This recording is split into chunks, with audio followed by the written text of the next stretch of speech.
We were very keen to make the film in Germany.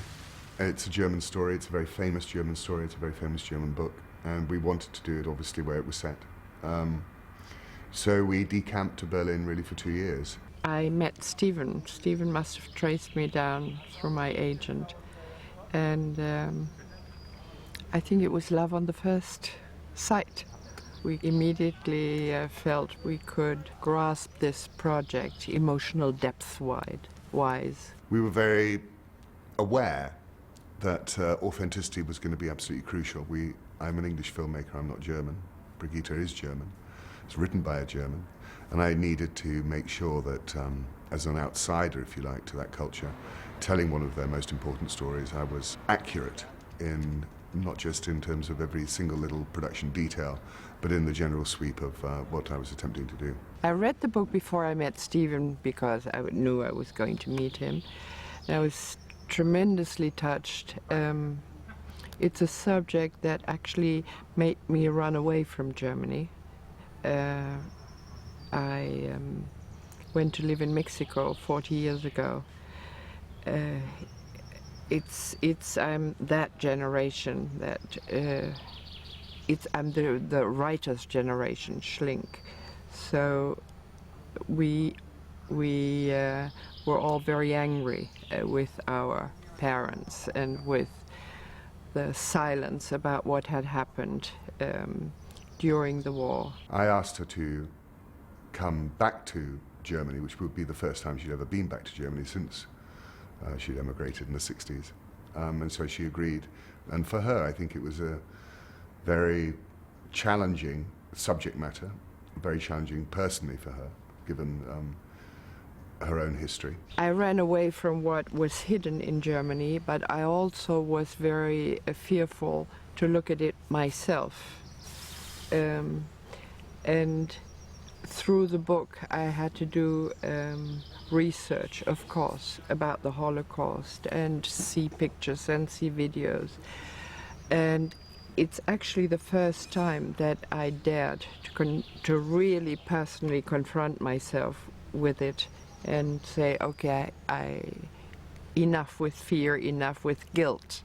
I have to face it. And we started the process of trying to define the town, the context, the world of Hannah, the world of Michael, and then it'd be this extraordinarily difficult subject of these German trials of German citizens by Germans.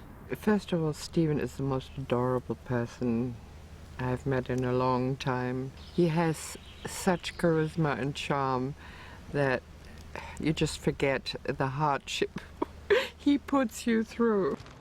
He is so full of creativity and energy, it just touches everybody. Despite the tiredness that by now we feel and the weariness of, could we have a little rest? No.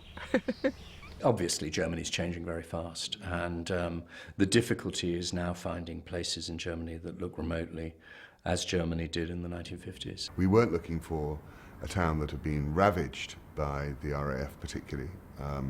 So we were looking for a town that was basically intact but hadn't been fully restored, and we found it in a town called Görlitz, which is in the old east, just on the Polish border. We shot in a city that fortunately still had a few houses, but Germany is going so fast in renovating what was once the GDR that it was really hard to find longer stretches. So we had to hide the brightly new painted houses. I mean, we would go 1 week and say, yes, this is an absolutely perfect fall-down 50s street. And we'd go back a month later, it would have been re-tarmacked, resurfaced, there'd be advertising hoardings, the street had completely changed. What I had to think about, of course, that every period is correctly presented. The 50s, the 60s, the 70s, the 80s, and the 90s. Was also going into the psychology always of people. What was the spirit end of the 50s? What were we going to try to represent at the beginning of this film? And that was Germany still not yet reconstructed. Germany still suffering from the effects of the post-war. I was very keen to get the idea that the country was being rebuilt, both in terms of the so-called German miracle, which happened with the arrival of the Marshall Plan in the 50s, and the huge, profound amount of resources that were made available to the federal government by the Americans, meant this country went through this phenomenal transformation. The 50s are gloomier colors, burned colors, which I've tried to portray in her room in the Berg apartment. And then in the 60s, we tried to represent the new Germany, the reconstruction, the positive attitude. Oh, we're making it. Oh, we're back again. All right. The sort of middle act of the film is set in a trial, and we decided to base our trial on the Auschwitz trial in Frankfurt of 1963. It's a very well-documented trial, and because it was the first. We had legal experts and a prosecutor from that trial come and work with us, actually, on a day-to-day basis. We're all trying to achieve something that hopefully is a good film, but also looks real, looks very, very real, and not like some sort of period-y drama that we've seen before. We're really trying to make it look different.